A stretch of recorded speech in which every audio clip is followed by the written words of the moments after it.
that even on the pursuit of that big goal, even while you're in the delayed phase of the delayed gratification, you still find meaning. You still feel like you're being purposeful, because that's one of the ways that you get happy, right? Progressing in your goals, for example, like if you're Now you are pretty knees deep. Knees deep is the right. I was about to say, I was like, am I using the right word?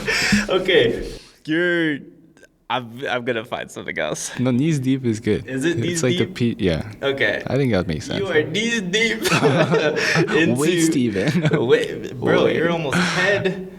Anyways, inside the startup community, you're in it. You're working on. Well, is it still? It's not still crypto and blockchain, or at least It's still Web3 area based, yeah. you're in the Web3, which is a huge industry right now. A lot of talk, a lot of people talking. It's stabilizing, yeah. It went through a rough patch for the past couple months. Yeah. But like, it's still a big community, and there's a lot of companies that light the fire here and there inside the community. So my question for you is being part of this community inside the startup space, the kind of like the venture capital space, because you work with them as well, right? Yeah. Has it been everything that you kind of expected from it? That's both a yes and no question, but then also like, were they positive surprises, negative surprises? Like, how's that been? Yeah. Well, I do want to state though, I am in like working on a startup with a friend, like in the blockchain Web3 space, but I wouldn't say like I'm really in the community. Like for example, Twitter is a big platform for a lot of people in this space. Bro, I got like 10 followers, like 10 following. I'm really not like really. That's more of like my co-founder. He's very like big. He knows a lot of people in the space. That's less of me. I guess I just like the quiet of just focusing on building something. Yeah. But yeah, well, that said, I had no expectations going into like the VC space, so I can't really say if things were good or bad, but relative to my expectations. But just from what I've experienced, like there's a lot of good, and I don't think there's any bad, really. Yeah. I was really, maybe it's just because of like the specific Web3 space. Maybe it's because our investors are really just good. But I guess one of the light expectations I had would be like investors would be super hard on you, like micromanaging, even like some horror story like that, right? But no, they've been really trusting us, our team, I guess, to build the product to work in certain ways that we do. So that's been somewhat of a pleasant surprise. Like, again, like I didn't really have too many expectations going in, so I don't know if I can really call it a surprise. But it's been a pleasant experience. Yeah. For sure. Yeah, and I think that's kudos to your co-founder as well. Of like the same way that VCs are like vetoing like their startups and like who they fund, he's also like filtering out, I'm assuming because you've had like positive experiences, VCs and other like investors that would give you guys like a hard time. And it's more so that there's like mutual respect and trust in it. So that's what's up, man. With anything that is worth creating, building, working on, whatever, there are sacrifices. And you have to say no to a lot of things that you otherwise would have been able to if you hadn't been doing that thing. So has your ambition and like the things you want out of life had any effects on like your relationships, work-life balance, finances, burnout, stuff like that?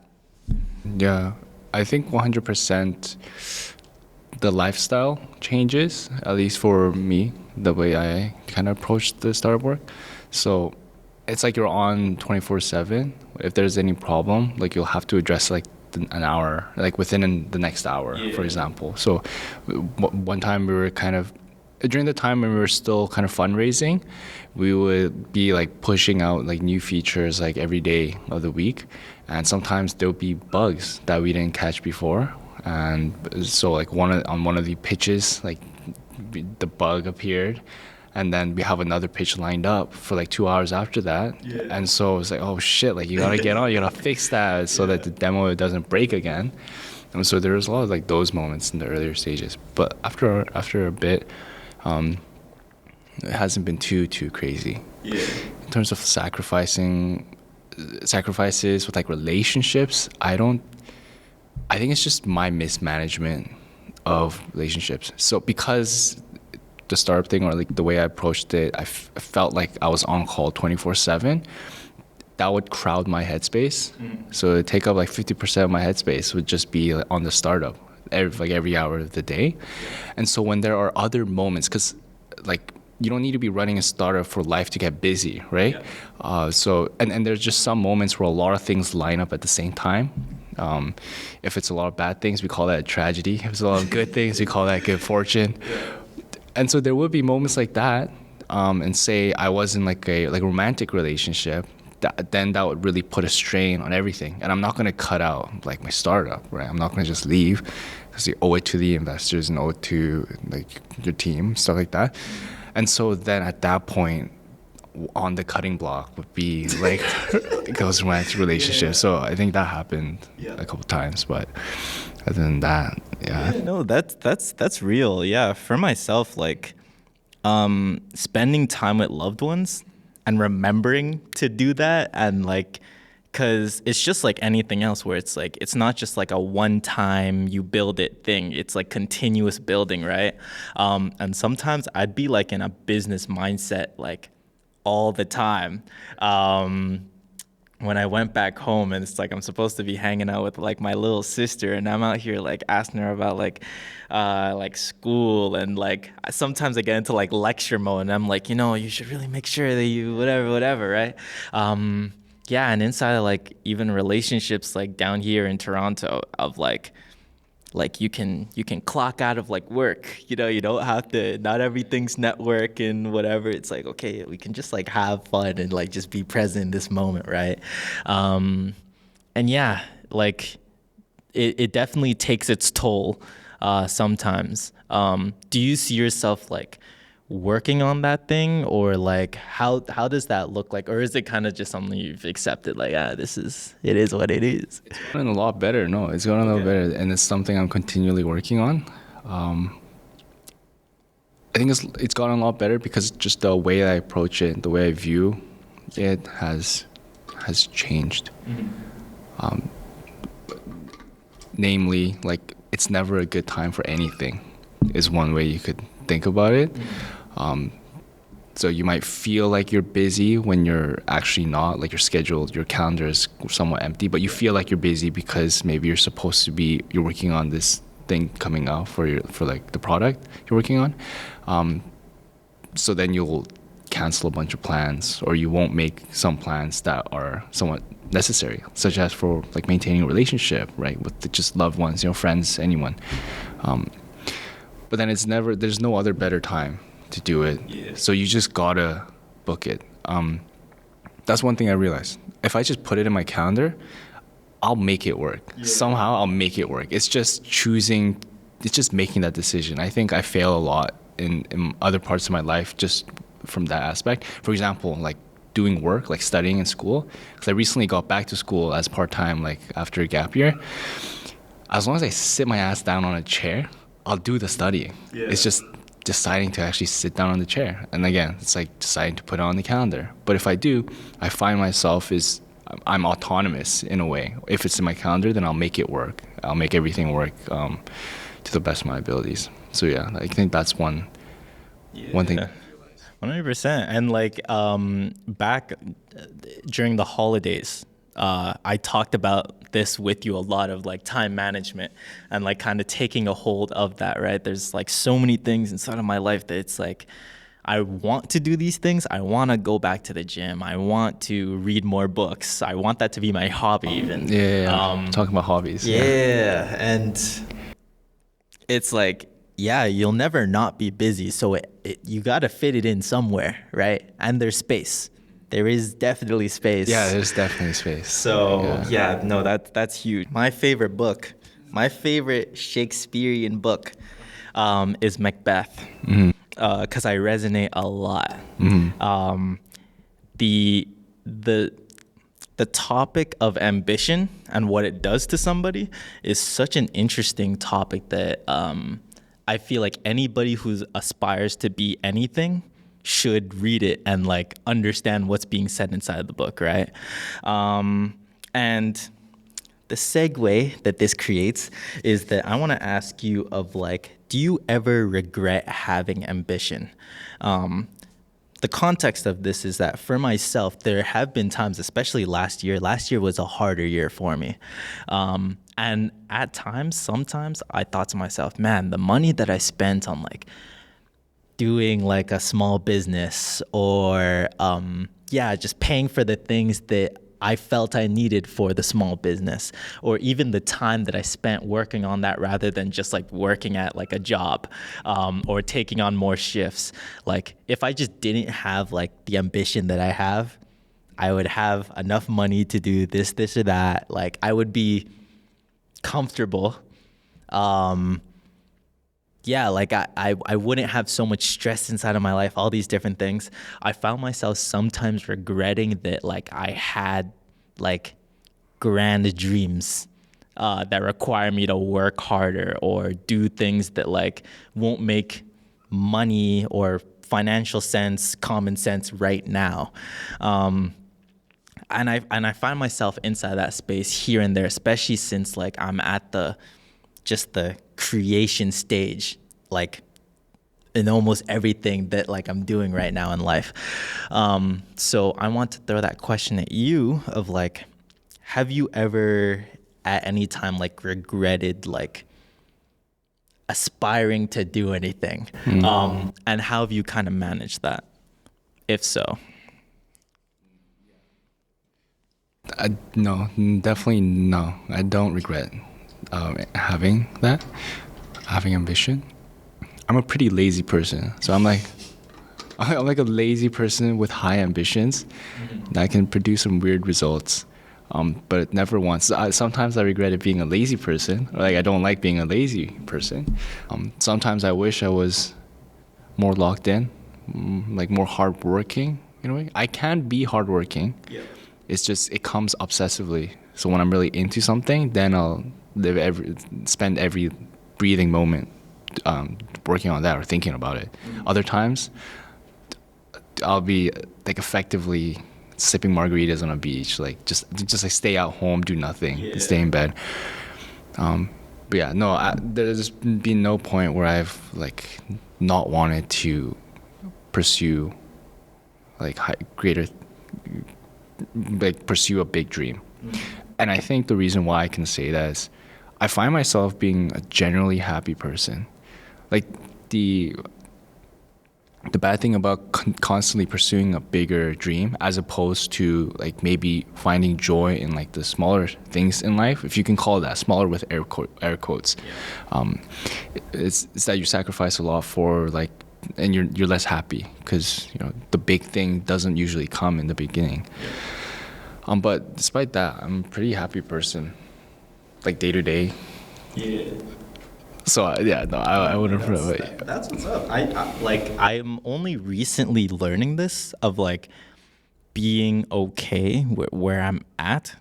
I feel like I'm really hard on myself, incredibly hard on myself, expecting results that the average person my age, my upbringing, my whatever hasn't achieved yet either, right? And while I don't want to be the average person, it's understanding that like you're not behind either. You know what I mean?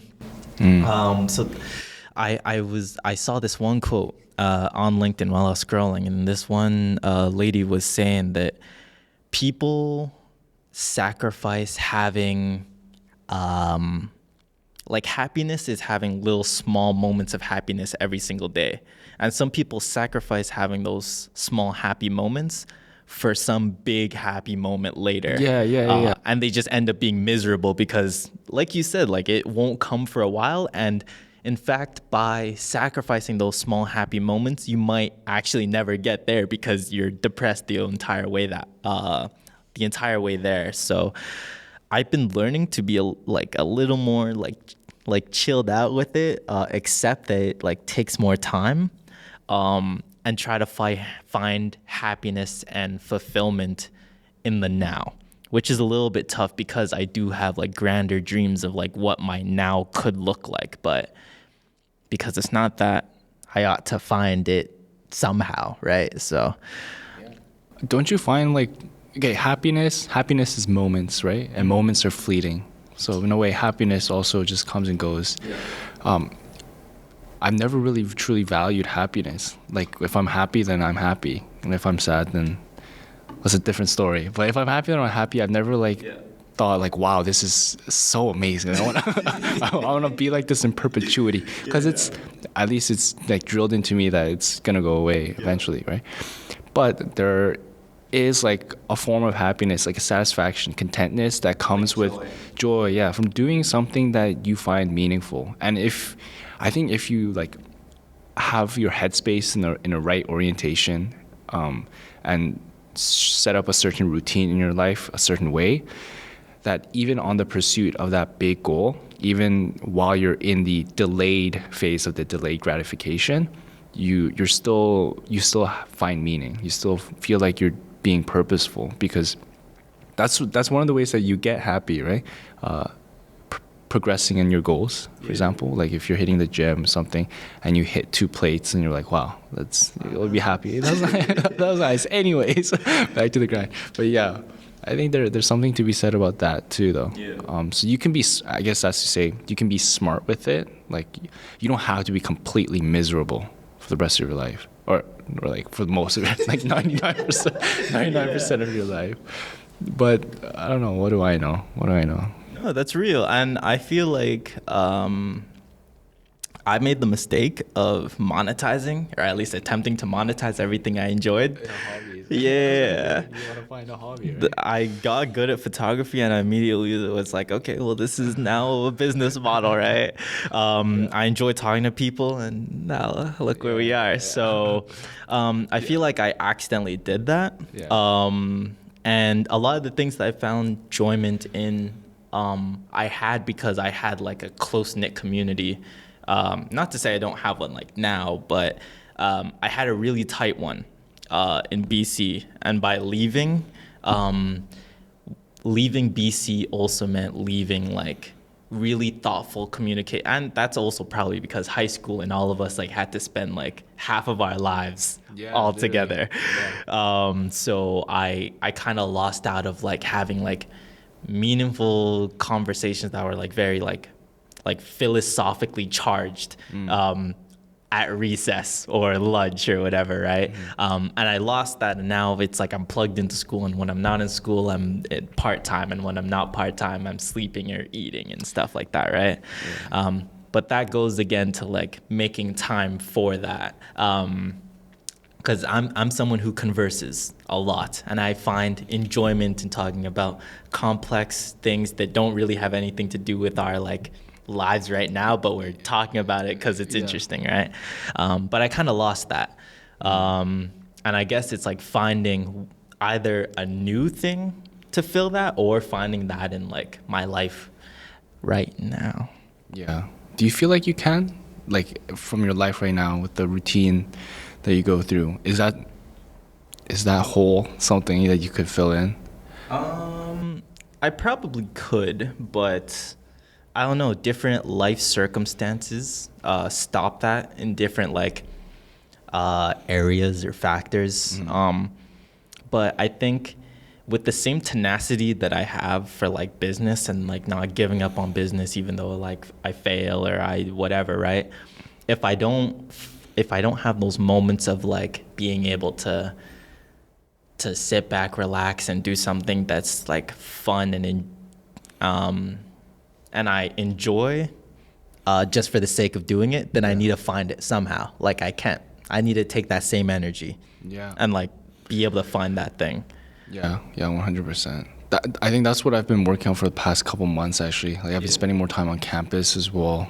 Not only because of the only reason, but also because I realized, like, dude, like it helped a lot. Like just having like working out with a couple of friends, like regularly a couple times a week. Bro, I'd go to UBC all the way from like Burnaby for that. Because that gives some like routine in my life. That gives time to like relax, kind of, and socialize, talk to other people. So that's I think definitely underrated part of like keeping your mental in check. Yeah. So yeah, that's real, bro. Honestly, talking about that actually. So we've slightly touched on it here and there. We've been beating around the bush, but now we can really get into it. About hobbies. Gymming? Do you think gymming could count as a hobby? I think a hobby is anything that you do routinely that doesn't make money, so it can't be a job. Gym. Yeah, gym. I've been trying to be a bit more serious with it. So serious as in making sure my diet is up. So yeah, not exactly healthy per se, though it should be, just high in protein. Yeah, to maximize the gym sessions, right? And then making sure I go to the gym or exercise, at least like not going 3 days without exercise, basically, so I can have like 2 days in between a exercise. But you gotta keep it. That's the thing with routine. Like if you want a routine to actually be a routine, it has to be 100% consistent in a way. And I know that's kind of ironic because I just said it's like I can skip a couple of days, but that's the 100% consistency within that 3 days. Because you break it once, and then next time you're thinking of breaking it, it's like 50% easier. It's like 80% easier to break it because it's like, oh, I broke it before anyways. So one of the things too. Yeah, but I am approaching it with a bit of like seriousness, I guess, but it's still a hobby at the end of the day. That's pretty much all I really do aside from work, sleep, or eat. So, yeah. Have you found a hobby? I've been trying to do reading. I have been trying my hardest. The Fooled by Randomness helped a lot. I really, really like that. It's a fantastic book. I've been doing more reading. I've been also hitting the gym more. And yeah, like it's crazy how much of a difference, like, going to the gym, but then also having a hobby is, and I'll talk about both of those, but going to the gym and just like eating better, like you feel it. Like I feel lighter. My sleep is infinitely better. Like I can see my body literally change in response to everything that I'm doing, right? Like I don't eat out pretty much ever anymore. Except today, because they got the anniversary special. Right? Except today we must. But yeah, like I cook all the time now. Like I watch every ingredient that I put in, right? So I know weigh your food too sometimes. Nah, I don't. I can't get into weighing, bro. It's too. But I got a little weight scale, but I hardly ever use it. I kind of just like. I look at the bowl and how full it is. Like, that seems like a good amount of food.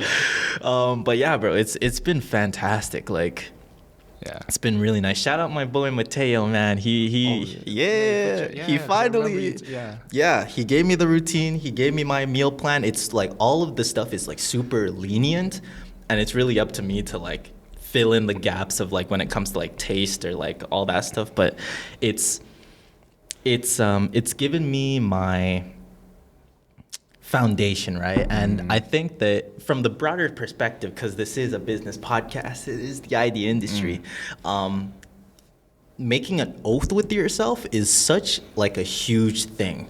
You don't read anime or you don't read manga. I go through phases. Sometimes it's anime, sometimes it's K-dramas, but... Yeah, that's real. Right now, it's like hospital dramas, like shit, like Grey's Anatomy. Not that. House, MD. House. It's a diagnostication. You can put me on later. Yeah. Okay, so you haven't seen like Jujutsu Kaisen? No, I know the titles, but no, I haven't. Okay. without going into too much of it, because this is a professional podcast, but there's this concept of like when you make an oath with yourself, it kind of gives you an advantage. That is the least geek way I could explain it. And I think oaths are very important for humans. Because when you make a commitment to yourself and then the future comes eventually, obviously, and your body remembers that you made an oath in the past, and especially if you know that that oath will benefit you in the future, there's something that happens to humans where that like strengthens us and does something inside of our lives, right? Waking up every single morning at 6 a.m. and I'm like, I told myself I'd do this, bro. And I dress up and I go to the gym and I do it and I leave the gym and I'm like, I will be here tomorrow, right? There's something that does something to you, right? And like you can't do business if like you're not healthy yourself, right? Like what's all that money gonna do if like you're in a hospital bed in the last half of your life, right? Yeah.